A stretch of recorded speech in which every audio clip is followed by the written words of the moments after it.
क्या इंसान हजारों साल तक ज़िंदा रह सकते हैं? हजारों साल तक? यहाँ तो 150 साल भी ज़िंदा रहना बहुत मुश्किल है। जो मैक्सिमम एज अभी तक जो है किसी की, वो 120 साल, शायद जहाँ तक मुझे पता है 120 साल है। तो 1000 साल तक कैसे कोई इंसान ज़िंदा रह सकता है? ये क्वेश्चन है, बहुत बड़ा क्वेश्चन है। पर अगर हम दूसरे एनिमल्स को अगर देखें या प्लांट्स को ही देख लो, वो हजारों साल तक रह सकते हैं। कुछ प्लांट्स ऐसे होते हैं, तो उनके अंदर ऐसा क्या होगा जिसकी वजह से वो हज़ारों साल तक है, और इंसानों के अंदर ऐसा क्या है जिसकी वजह से वो हज़ारों साल तक ज़िंदा नहीं रह सकते।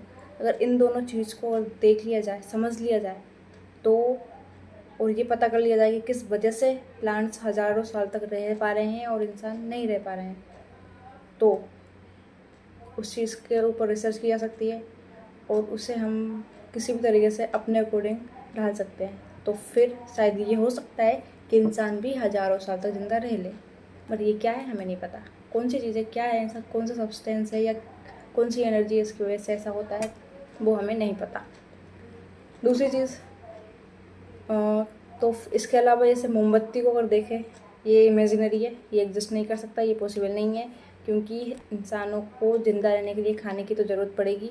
नींद की भी पड़ती है पर खाने की भी पड़ती है। अगर खाना नहीं खाएंगे तो इंसान वैसे भी दी एंड हो जाएगा। बट फिर भी एक इमेजिनेशन सोच के देख सकते हैं कि जैसे मोमबत्ती है, उसको अगर एक मोमबत्ती हमारे पास, मान लो एक है हमारे पास इतनी बड़ी है, तो अगर उसे हमें 1 महीने तक जलाना है तो हम क्या करेंगे, उसको थोड़ा जलाएंगे, थोड़ी देर चलाएंगे, फिर उसको बुझा देंगे, फिर थोड़ा जलाएंगे, फिर बुझा देंगे, फिर थोड़ा जलाएंगे, फिर बुझा देंगे। ऐसे करके उसको हम 1 महीने तक जला सकते हैं। या फिर उसको बस जला के और रख देते हैं तो 1 घंटे में वो जल के ख़त्म हो जाएगी।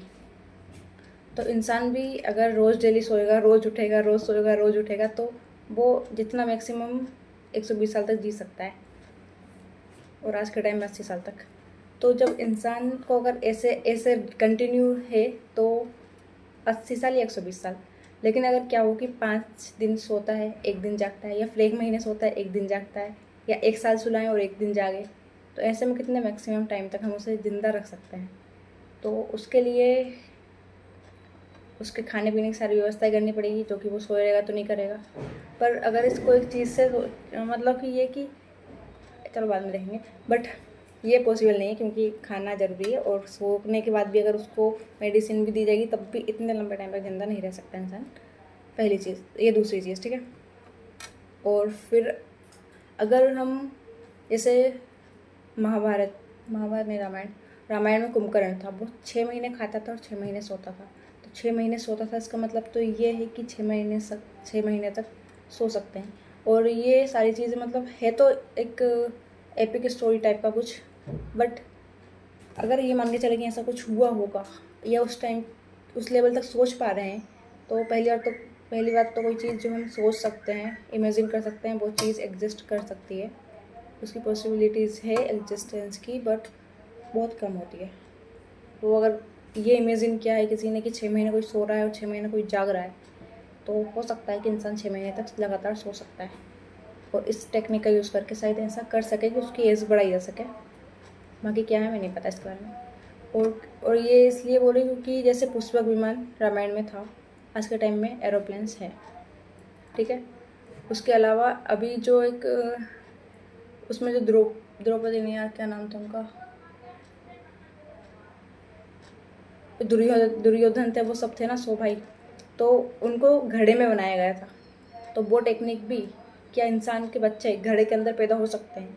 शायद आज के टाइम में कुछ टाइम के बाद कुछ रिसर्चेस चल रही है, तो ऐसा होने लगे कि घड़े में मतलब एक आर्टिफिशियली जो ओवरी टाइप का होता है वैसा बनाया जाए, और जो कंडीशन ओवरी में एक बच्चे को मिलती है वो सारी बाहर मिल जाए, तो वो एक घड़े में भी वैसे सर्वाइव कर जाएगा और पैदा हो जाएगा। तो उस टाइम पहले इतने हाई लेवल की टेक्निक थी, अगर माना जाए तो उनको सही तो थी, और आज के टाइम में हम रिसर्च कर रहे हैं इन चीज़ों के ऊपर, शायद क्योंकि अगर ऐसा कुछ है तो शायद हो सकता है, पॉसिबल हो, क्योंकि पॉसिबिलिटीज़ हर चीज़ की रहती है, थोड़ी सी सही बट होती है।